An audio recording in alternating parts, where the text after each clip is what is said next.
وَكَأَيٍّ مِّنْ آيَةٍ فِي السَّمَاوَاتِ وَالْأَرْضِ يَمُرُّونَ عَلَيْهَا وَهُمْ عَنْهَا مُعْرِضُونَ۔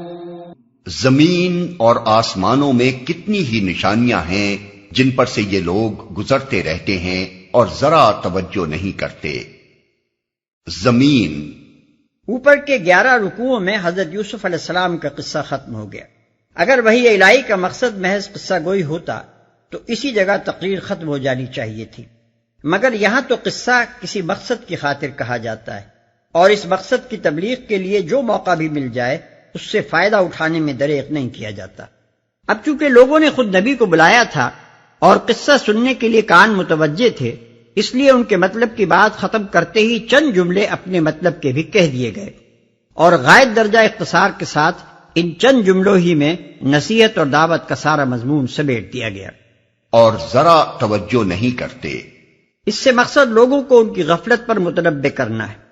زمین اور آسمان کی ہر چیز بجائے خود محض ایک چیز ہی نہیں ہے، بلکہ ایک نشانی بھی ہے جو حقیقت کی طرف اشارہ کر رہی ہے۔ جو لوگ ان چیزوں کو محض چیز ہونے کی حیثیت سے دیکھتے ہیں، وہ انسان کا سا دیکھنا نہیں بلکہ جانوروں کا سا دیکھنا دیکھتے ہیں۔ درخت کو درخت اور پہاڑ کو پہاڑ اور پانی کو پانی تو جانور بھی دیکھتا ہے، اور اپنی اپنی ضرورت کے لحاظ سے ہر جانور ان چیزوں کا مصرف بھی جانتا ہے، مگر جس مقصد کے لیے انسان کو حواس کے ساتھ سوچنے والا دماغ بھی دیا گیا ہے، وہ صرف اسی حد تک نہیں ہے کہ آدمی ان چیزوں کو دیکھے اور ان کا مصرف اور استعمال معلوم کرے، بلکہ اصل مقصد یہ ہے کہ آدمی حقیقت کی جستجو کرے اور ان نشانیوں کے ذریعے سے اس کا سراغ لگائے۔ اسی معاملے میں اکثر انسان غفلت برت رہے ہیں، اور یہی غفلت ہے جس نے ان کو گمراہی میں ڈال رکھا ہے۔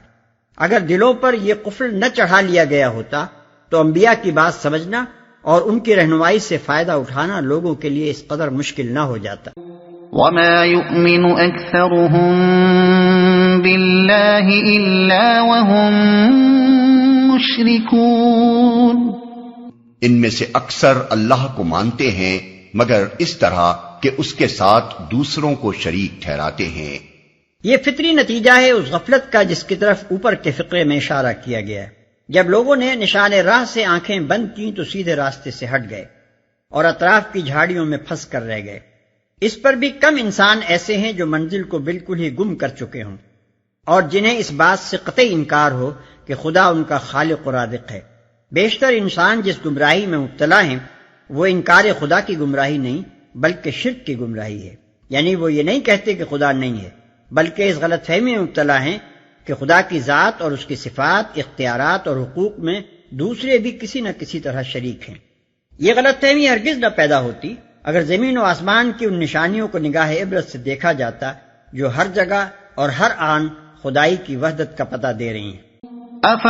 أَفَأَمِنُوا أَن تَأْتِيَهُمْ غَاشِيَةٌ مِّنْ عَذَابِ اللَّهِ أَوْ تَأْتِيَهُمُ السَّاعَةُ بَغْتَةً وَهُمْ لَا يَشْعُرُونَ، کیا یہ مطمئن ہیں کہ خدا کے عذاب کی کوئی بلا انہیں دبوچ نہ لے گی یا بے خبری میں قیامت کی گھڑی اچانک ان پر نہ آ جائے گی؟ اس سے مقصود لوگوں کو چونکانا ہے کہ فرصت زندگی کو دراز سمجھ کر اور حال کے امن کو دائم خیال کر کے فکر معال کو کسی آنے والے وقت پر نہ ٹالو۔ کسی انسان کے پاس بھی اس امر کے لیے کوئی ضمانت نہیں ہے کہ اس کی مہلت حیات فلاں وقت تک یقیناً باقی رہے گی۔ کوئی نہیں جانتا کہ کب اچانک اس کی گرفتاری ہو جاتی ہے اور کہاں سے کس حال میں وہ پکڑ بلایا جاتا ہے۔ تمہارا شب و روز کا تجربہ ہے کہ پردہ مستقبل ایک لمحہ پہلے بھی خبر نہیں دیتا کہ اس کے اندر تمہارے لیے کیا چھپا ہوا ہے، لہذا کچھ فکر کرنی ہے تو ابھی کر لو۔ زندگی کی جس راہ پر چلے جا رہے ہو اس میں آگے بڑھنے سے پہلے ذرا ٹھہر کر سوچ لو کہ کیا یہ راستہ ٹھیک ہے، اس کے درست ہونے کے لیے کوئی واقعی حجت موجود ہے، اس کے راہ راست ہونے کی کوئی دلیل آثار کائنات سے مل رہی ہے، اس پر چلنے کے جو نتائج تمہارے ابنائے نو پہلے دیکھ چکے ہیں اور جو نتائج اب تمہارے تمدن میں رونما ہو رہے ہیں وہ یہی تصدیق کرتے ہیں کہ تم ٹھیک جا رہے ہو۔ قل هذه سبيلي أدعو إلى الله على بصيرة أنا ومن اتبعني وسبحان اللہ وما انا من المشرکین. تم ان سے صاف کہہ دو کہ میرا راستہ تو یہ ہے، میں اللہ کی طرف بلاتا ہوں، میں خود بھی پوری روشنی میں اپنا راستہ دیکھ رہا ہوں اور میرے ساتھی بھی، اور اللہ پاک ہے اور شرک کرنے والوں سے میرا کوئی واسطہ نہیں، اور اللہ پاک ہے. یعنی ان باتوں سے پاک جو اس کی طرف منسوب کی جا رہی ہیں، ان نقائص اور کمزوریوں سے پاک جو ہر مشرکانہ عقیدے کی بنا پر لازماً اس کی طرف منسوب ہوتی ہیں، ان عیوب اور خطاؤں اور برائیوں سے پاک جن کا اس کی طرف منسوب ہونا شرک کا منطقی نتیجہ ہے. وما ارسلنا من قبلك الا رجالا نوحي اليهم من اهل القرى افلم يسيروا في الارض فينظروا كيف كان عاقبة الذين من قبلهم وَلَدَارُ الْآخِرَةِ خَيْرٌ لِّلَّذِينَ اتَّقَوْا أَفَلَا تَعْقِلُونَ. اے محمد، تم سے پہلے ہم نے جو پیغمبر بھیجے تھے وہ سب بھی انسان ہی تھے اور انہی بستیوں کے رہنے والوں میں سے تھے، اور انہی کی طرف ہم وہی بھیجتے رہے ہیں. پھر کیا یہ لوگ زمین میں چلے پھرے نہیں ہیں کہ ان قوموں کا انجام انہیں نظر نہ آیا جو ان سے پہلے گزر چکی ہیں؟ یقیناً آخرت کا گھر ان لوگوں کے لیے اور زیادہ بہتر ہے جنہوں نے پیغمبروں کی بات مان کر تقوی کی روش اختیار کی. کیا اب بھی تم لوگ نہ سمجھو گے؟ یہاں ایک بہت بڑے مضمون کو 2-3 جملوں میں سمیٹ دیا گیا ہے. اس کو اگر کسی تفصیلی عبارت میں بیان کیا جائے تو یوں کہا جا سکتا ہے، یہ لوگ تمہاری بات کی طرف اس لیے توجہ نہیں کرتے کہ جو شخص کل ان کے شہر میں پیدا ہوا اور انہی کے درمیان بچے سے جوان اور جوان سے بوڑھا ہوا، اس کے متعلق یہ کیسے مان لیں کہ یکایک ایک روز خدا نے اسے اپنا سفیر مقرر کر دیا؟ لیکن یہ کوئی انوکھی بات نہیں ہے جس سے آج دنیا میں پہلی مرتبہ انہی کو سابقہ پیش آیا ہو. اس سے پہلے بھی خدا اپنے نبی بھیج چکا ہے اور وہ سب بھی انسان ہی تھے. پھر یہ بھی کبھی نہیں ہوا کہ اچانک ایک اجنبی شخص کسی شہر میں نمودار ہو گیا ہو اور اس نے کہا ہو کہ میں پیغمبر بنا کر بھیجا گیا ہوں، بلکہ جو لوگ بھی انسانوں کی اصلاح کے لیے اٹھائے گئے وہ سب ان کی اپنی ہی بستیوں کے رہنے والے تھے. مسیح، موسیٰ، ابراہیم، نوح علیہ السلام آخر کون تھے؟